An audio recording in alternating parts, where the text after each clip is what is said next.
when I don't feel like I'm worth defending, when I'm tired of all my pretending. Hold on to me when I start to break in desperation, underneath the weight of expectation. Hold on to me. Hold on to me. Hold on to me when I have with me today Miss Gloria Johnson and Mrs. Susie Daughtry. They're here today to share their story of survival with breast cancer. So, Mrs. Johnson, how was your cancer initially detected? Yes, initially I had a month or two prior my mammogram, my yearly mammogram, and it showed nothing out of the ordinary.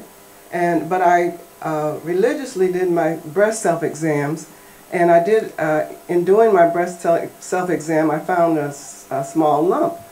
So I called my doctor, and I went in and had her check it over, and she found the same thing. So I went for more tests, and when the test came back, of course, they found that it was not just one lump, but I had two tiny lumps in the same breast. And so they were sent off to be, analyzed. And when the test results came back, of course, they were both cancerous. So that's how it was initially detected. Ms. Daughtry? Well, I check my breasts every month, at least once. I always go to my doctors, which are my general practitioner and my OBGYN doctor, before I go and get my mammogram. Well, I had been to those two doctors, and I had checked my breast, both. And what happened when I went to get my mammogram, they detected something. So they wanted to do a sonogram. Well, after they had done the sonogram, they also found a lump there. And I said, well, I'll go back and let you test that again. I did test it about 2 weeks after they had done the sonogram, and they found out that I needed to go ahead and get either a mastectomy or a lumpectomy just to see what was going on. Well, I said, wait, we need to do another test to make sure, get out some type of maybe something to let you know it is cancer, and have it tested. So they did, and it came back malignant. Well, my surgeon said that if you have a lumpectomy and I give it to you and get a second opinion that everything is okay to get it, you will have to take chemo. Well, or you take radiation if you need that radiation after the chemo. Nevertheless, I prayed about it. Really prayed about it, because I had God on my side. And I decided to do the lumpectomy. Then I wouldn't have to have a breast removed. It was only in one breast, the left breast. So that was what I got. And how did you feel when you heard the news? Well, when I heard the news, good question. When my surgeon said that it's malignant, I said, okay. And he yelled at me and said, did you hear me, Susie? I said, yes. He said, what's wrong? I said, nothing. I paused, and I looked to my left and looked to God. I said, God, I don't know what to do. You do it.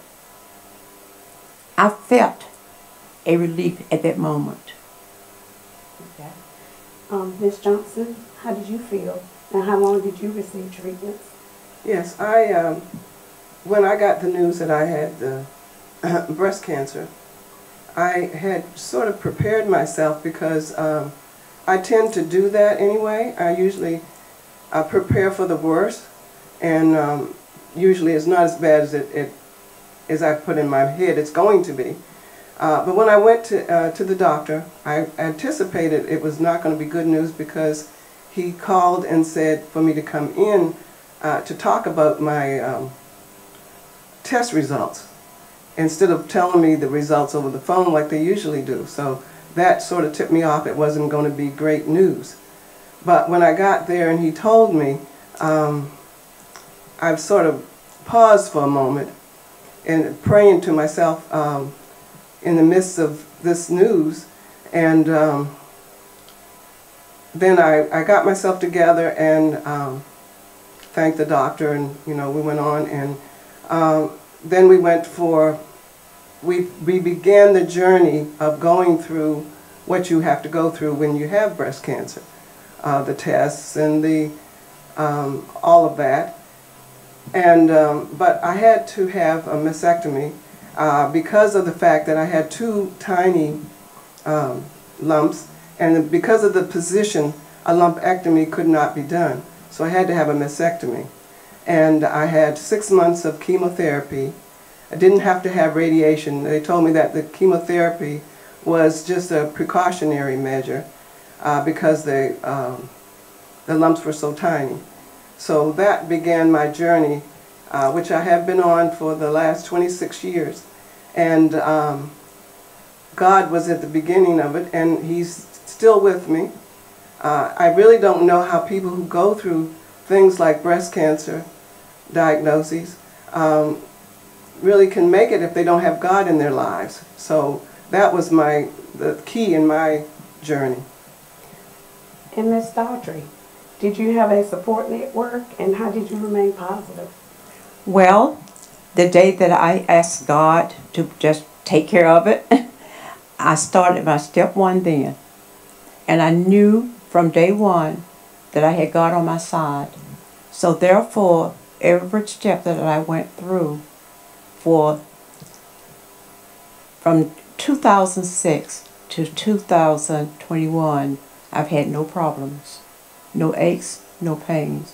But I did take chemo, and I also took radiation. 3 months after they had taken the lump out, which was October the 24th, 2006, they told me I was cancer free. But my doctor wanted me to take radiation anyway, and I did. And the only thing that really, and it didn't hurt my feelings, but the only thing that really happened to me, all my hair fell out all over my body. All of it came back, and there was nobody but God's work. And I know that.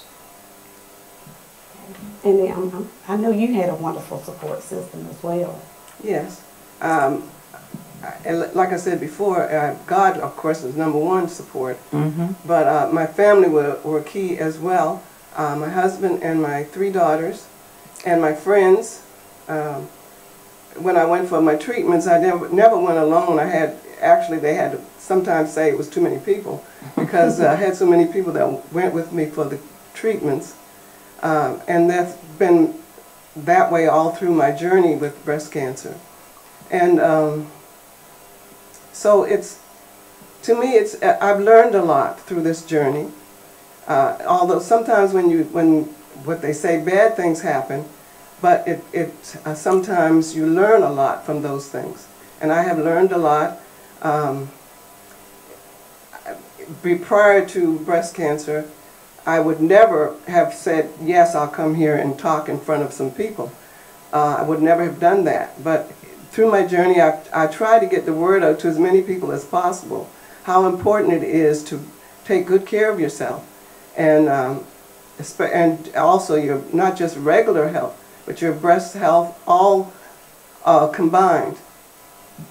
Okay, Ms. Daughtry, what message will you give to the women in the community?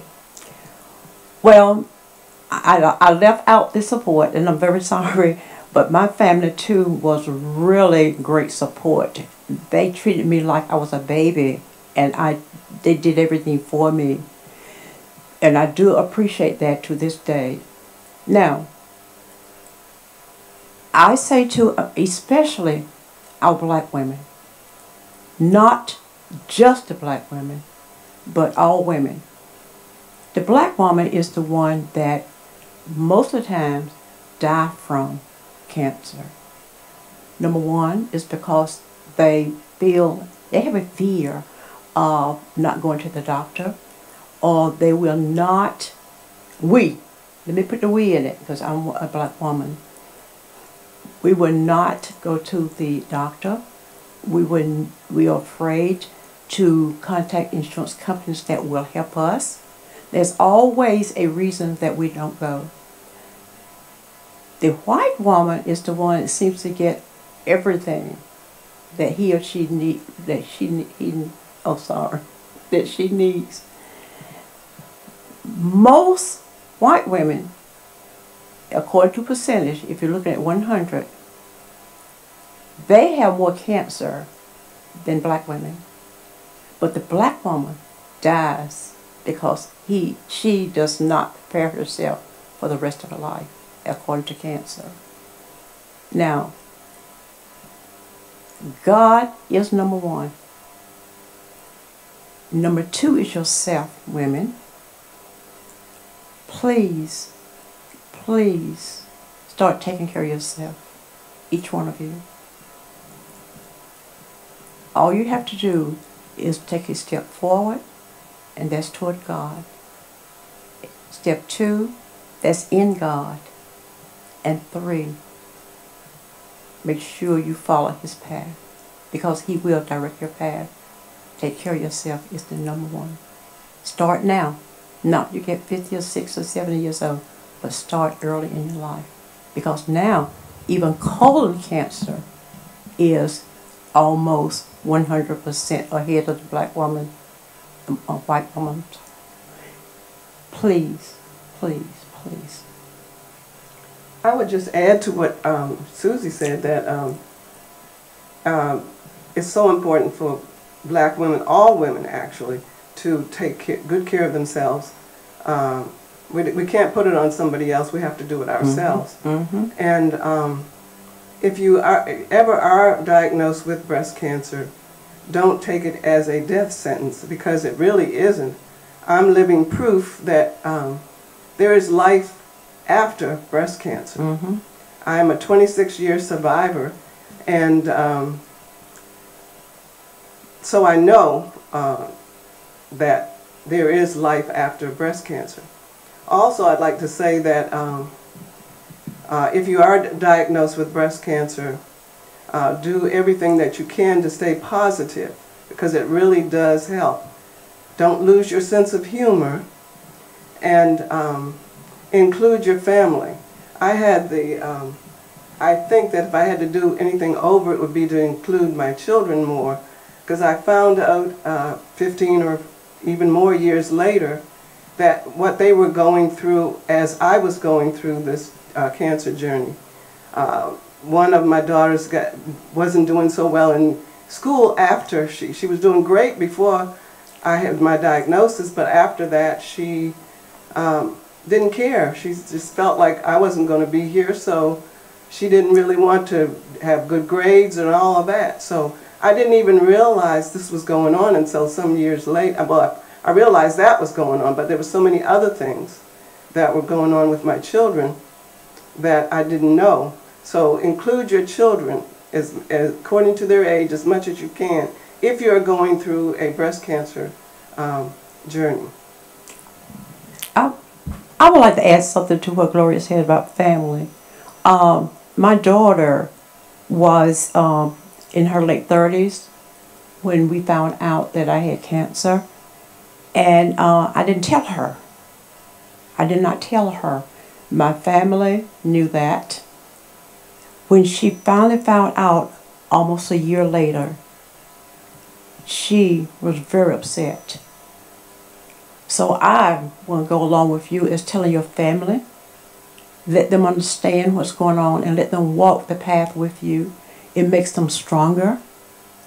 Soon after I had been tested with breast cancer, my doctor wanted my daughter to start mammogram, and she was in her early 30s then, and she is doing fine. She didn't have it, but it is so great that she has a great doctor. We have different doctors, but she is so happy, and she went to the doctor yesterday to get her regular exam, and her same doctor, which I have now, wanted her to start taking her colon cancer exam.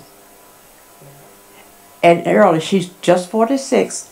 Now they don't want, especially black women and men, don't forget men,